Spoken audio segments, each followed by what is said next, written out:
So if you don't see yourself great, you'll never be great. You have to see what God is showing. So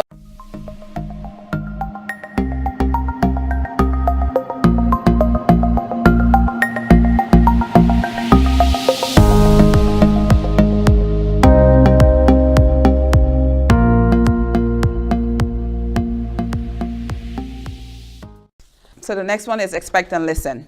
So that's why we're here today. So we're here to expect to hear, and we want to expect so we can listen to what it is that God said. So God told him, speak to the dry bones. And then after he said that, Ezekiel stopped and he listened and he did it. He spoke to the bones, because when God gives you something to do, it never makes sense.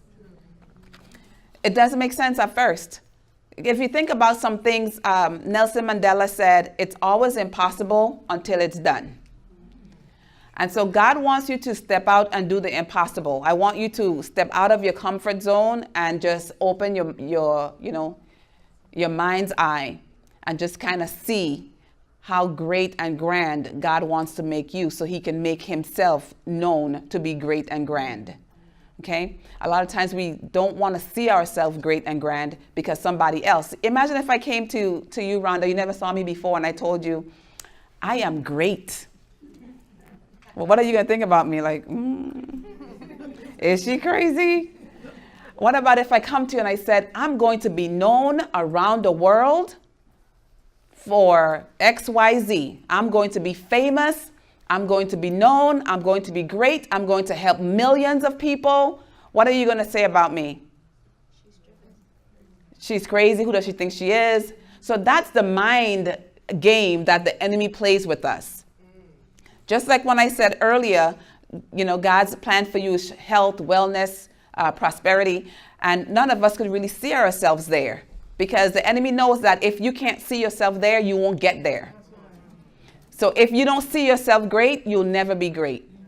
You have to see what God is showing. So Ezekiel had to see, before it actually happened, he had to walk through and see the bones growing back. And as he spoke it, if I say a dog, you guys would just think of a dog. What if I said a brown dog? Does your image start to change? What about if I say a small brown dog? Do you see everything I say? Your mind picks it up. And so you have to know that what you speak over your life or over yourself, that's what you're going to pick up, and that's what you're going to become. And so the enemy knows this. So he don't want you walking around saying, oh, I am great. I'm going to have a school with over all the countries in Haiti. I'm just picking on you, Mo. all the provinces in Haiti. I'm going to start at one school. I'm going to go to two. Then I'm going to go to the different islands in the Caribbean. Do you think the enemy is going to say, oh, yeah, you go for it? The first thing he's going to do is tell you, that don't make sense. How can you, from this small place that nobody heard of, expect that you're going to do something that great?